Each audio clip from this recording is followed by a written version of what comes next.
ahlaki yozlaşmanın altında yatan sebepler, insanoğlunun Allah'tan kopmasından, yaratılış sebebini unutmasından ve en şerefli mahluk olmayı reddedip yabanileşmesinden ileri geliyor maalesef. Çünkü Allahu Teala'yı terk eden, yaratılış sebebini unutan insanlar, şerefli mahluk olmayı kendilerine kabullenemeyen insanlar maalesef Peygamberimiz Aleyhissalatu vesselam'ın devrinden önceki, yani asr-ı saadetten önceki cahiliye devri neyse bugünkü devir de aynı devir. Çünkü insanlar ahlaki yozlaşmanın altında yatan sebeplerin Allah'tan uzaklaşma, Hazreti Resulullah Aleyhissalatu vesselam'ın sünnetlerini terk etmekte, gerçekten bunu en büyük sebep olarak kabullenmeleri lazım. Eğer biz bunu bilemezsek, kabullenemezsek, o zaman kendimizi bir anda ahlaki yozlaşmanın içerisinde bulacağızdır. Bizim için her şeyden evvel çoluk çocuğumuzu iyi tanımamız lazım. Onları İslami bir ahlak ile ahlaklandırmamız lazım. Hazreti Resulullah Aleyhissalatu vesselam'ın ahlakıyla ahlaklandırmamız lazım.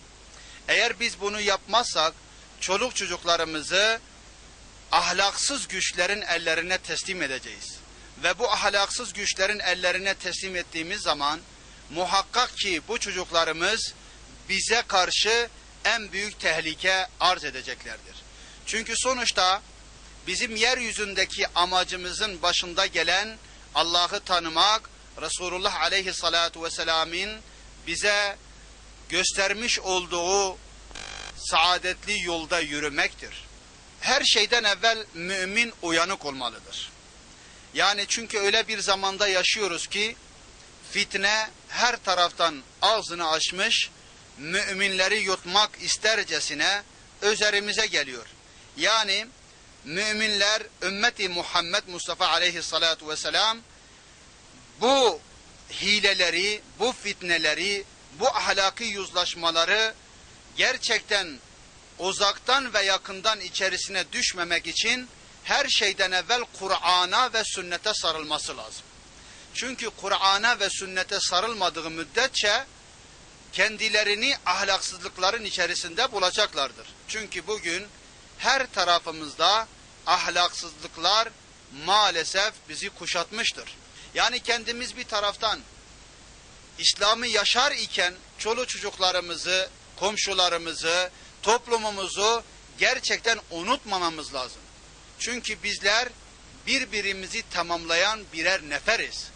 Hazreti Resulullah Aleyhissalatu vesselam buyuruyorlar ki müminler yek vücut gibidir. Yek vücut, yani bir bütündür. Biz bir parçasını koparmaya çalıştığımız zaman muhakkak ki orada bir eksiklik bulunacaktır. Biz bu eksikliğe yer vermemek için sürekli Allah Resulü sallallahu aleyhi ve sellemin göstermiş olduğu ahlaki prensipleri çoluk çocuklarımıza göstermemiz, yaşatmamız lazım. O zaman yani ahlakın imana dayanması lazım.